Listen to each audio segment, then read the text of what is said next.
सोनू के चिकनी चुपड़ी बातों से आप लोग को फुर्सत मिल गया हो और आपको ये देखकर बहुत मजा आ गया हो कि सोनू आईएएस बनना चाहता है, तो सोनू का वो विद्यालय देख लीजिए जिसके बारे में सोनू बता रहा था। सोनू ये कह रहा था कि भाई साहब मेरे विद्यालय में ना मास्टर अच्छे हैं, ना विद्यालय का इंफ्रास्ट्रक्चर अच्छा है। अगर आप मेरी बाईं तरफ जाएंगे तो ऐसा शौचालय देखेंगे जहां पर नीतीश कुमार अगर गलती से आ जाए तो उनको उल्टी हो जाएगा। सुशील मोदी कभी आना नहीं चाहेंगे और बाकी नेता का नाम लेना हम जरूरी नहीं समझते हैं। घनश्याम के ऊपर आग्रह करेंगे कि अंदर घुसकर ये क्लास दिखाइए। क्लास में ताला मार दिया गया है, बहुत सुखद है ये, लेकिन बिहार के प्राइमरी स्कूल में जब आप घुसेंगे तो आप देख पाएंगे कि वहां ताला आमतौर पर होता नहीं है। ऊपर दिखाइए, कोई पंखा नहीं है, और उसके बाद कोई इलेक्ट्रिक का बोर्ड आपको नहीं दिखेगा, कोई पंखा नहीं दिखेगा। नीचे दिखाइए फर्श कैसा है, और आप ये सोचिए कि नीतीश कुमार का जो एक अनिमार्ग का आवास होगा उसके नीचे जो मार्बल लगा होगा वो कितने लाख करोड़ रुपए का होगा, और उसके बाद ये सोचिए कि जो फर्श पर टाइल्स लगा है वो कितने रुपए का है। अब आइए शौचालय की तरफ। शौचालय का गेट बंद कर दिया गया है। अंदर जब घनश्याम आपको घुसकर शौचालय दिखाएंगे तब आपको मालूम चलेगा कि सोनू क्यों शौचालय के बारे में और इंफ्रास्ट्रक्चर के बारे में बोल रहा था। घनश्याम घुस जाइए आप। अब आप विश्व का सबसे अच्छा शौचालय देख रहे हैं, वही शौचालय जहां पर आपको बिहार के शिक्षा व्यवस्था से लेकर बिहार के उन सारे नेताओं और मंत्रियों का पोल खुलता हुआ दिख रहा होगा, और जहां आपको यह मालूम पड़ रहा होगा कि यहां के शौचालय का क्या स्थिति है। आप यह भी समझिएगा कि बिहार का बच्चा जब पढ़ने जाता है तो क्या क्या सोचता है।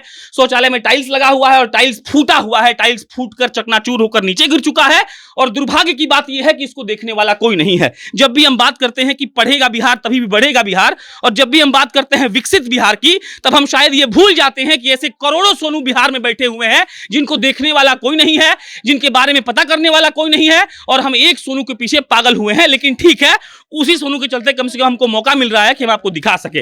ये विद्यालय का परिसर है। आप सोचिए कि एक प्राथमिक विद्यालय है। प्राथमिक विद्यालय मतलब ये कि 1 से लेकर 5वीं तक यहां पढ़ाई होती है। यहां पर क्लासरूम 2 है। हमको नीतीश कुमार क्या ये बात समझा पाएंगे कि वो जो लड़का वायरल हो रहा है उसके विद्यालय में 5वीं क्लास तक पढ़ाई होती है, लेकिन 2 ही कक्षा क्यों है? अगर 2 कक्षा होता है तो कैसे पढ़ाई होता होगा वहां 5वीं तक? क्या 2-2 बच्चे क्लास के एक ही साथ बैठते हैं? और अगर वो बैठते हैं तो कैसे पढ़ाई होती होगी? क्लास 1 का सिलेबस कैसे पढ़ाया जाता होगा, क्लास 2 का कैसे, क्लास 3 का कैसे, क्लास 4 का कैसे और क्लास 5 का कैसे? इन सब सारे सवालों का जवाब आपके पास नहीं होगा, लेकिन हम आपको ये बस बताना और दिखाना चाहते हैं कि नीतीश कुमार ने बिहार के शिक्षा व्यवस्था का क्या हाल किया है।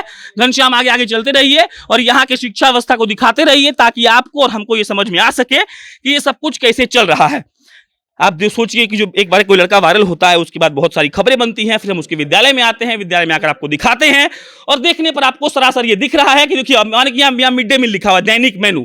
सोमवार को चावल दाल मिश्रित हरी सब्जी यहाँ पर मिलता है कि नहीं, अभी आपको रसोइया से पूछकर बताएंगे। मंगलवार को जीरा चावल सोयाबीन आलू की सब्जी ये मिलता होगा कि नहीं, अभी आपको पूछ के बताएंगे। बुधवार को खिचड़ी हरी सब्जी सूखा चोखा, ये सब इधर आइए। क्या नाम है आपका? अच्छा, ये बोलते हैं उधर के हैं। ये विद्यालय टूटा फूटा बिल्डिंग इस बात का सबूत है कि कैसे यहाँ पर काम धाम हो रहा है। अब हम बाहर आते हैं और आपको रसोइया से मिलवाते हैं। रसोइया जी आई थी मिड डे मील वाली। 1 मिनट भैया, रुक जाइए ना 1 मिनट। हाँ, यही थी ना। आप क्या खाना बनाती हैं यहाँ पे? खाना बनल बन सर। तो जो लिखल बा हरी सब्जी चावल वो मिलता है? सही बोलिएगा। बन के अपन सर तक बाल बच्चा के खिला दिलियो, हम नहीं खिलियो, हम भूखले रह। नहीं, क्लास में जो खिलाते हैं बच्चा लोग को, हाँ। तो क्या बनता है खाने के लिए? खान के बन के अपन कहियो सब्जी भात, कहियो आज लनहल खिचड़ी चोखा, आज खिचड़ी चोखा। हाँ। और कभी सब्जी भात, कहियो दाल नहीं भात, आता है? दालो भात कभी कभी आता है। कभी तो जो नियम है वो फॉलो होता है? हाँ, बदल के अपन सर कहियो हाँ। दाल भात अलो, कहियो सब्जी भात अलो, कहियो खिचड़ी चोखा।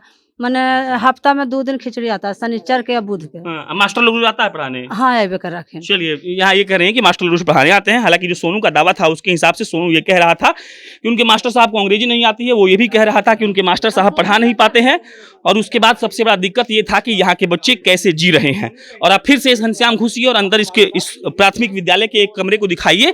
कमरा ऐसा है जिसको देखकर आपको मालूम पड़ जाएगा कि बिहार की शिक्षा व्यवस्था कैसी है। शौचालय ऐसा जिसको देखकर आपको समझ में आ जाएगा कि बिहार की शिक्षा व्यवस्था कैसी है, और आप ये समझ जाएंगे कि बिहार के बच्चे, बिहार के लोग परेशान क्यों हैं। सोनू को देखकर चिल्लाने वाले लोग इस पर सोचे कि बिहार के शिक्षा व्यवस्था को कैसे सुनियोजित तरीके से बर्बाद किया गया है। सोनू को लेकर बताने वाले बच्चे जो आदमी लोग देख रहे हैं और इस बात पर बहुत टिप्पणी कर रहे हैं कि सोनू बिहार का भविष्य है, सोनू आईएएस बन जाएगा, तो उसी सोनू के जो विद्यालय में सोनू पढ़ता है वहां पर आएंगे तो आपको मालूम चलेगा कि पीने का पानी नहीं है, शौचालय के नाम पर टूटा फूटा टाइल्स लगा हुआ है, आपके क्लासरूम में एक पंखा नहीं है, 5वीं तक क्लास चलता है लेकिन 2 कक्षाएं हैं। अब आप सोचिए कि 2 क्लास में 5वीं तक का क्लास कैसे चल सकता है।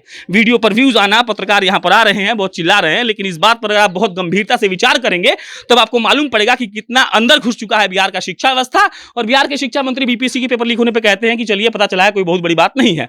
और मुख्यमंत्री साहब तो हमेशा कहते हैं कि हम तो 15 साल वाला जो दौर था उसको पिछुआते हुए बहुत बड़ा नया दौर शुरू किए हैं।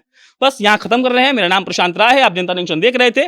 सोनू जैसे कई ऐसे लड़के हैं जिनको वायरल होना चाहिए और जो आपको बताएंगे कि बिहार की शिक्षा व्यवस्था का क्या हाल है। वो शायद मुख्यमंत्री के पास नहीं पहुंच पाते हैं, और अगर पहुंच पाते तो आपको मालूम पड़ता कि बिहार की असलियत क्या है। बहुत बहुत धन्यवाद।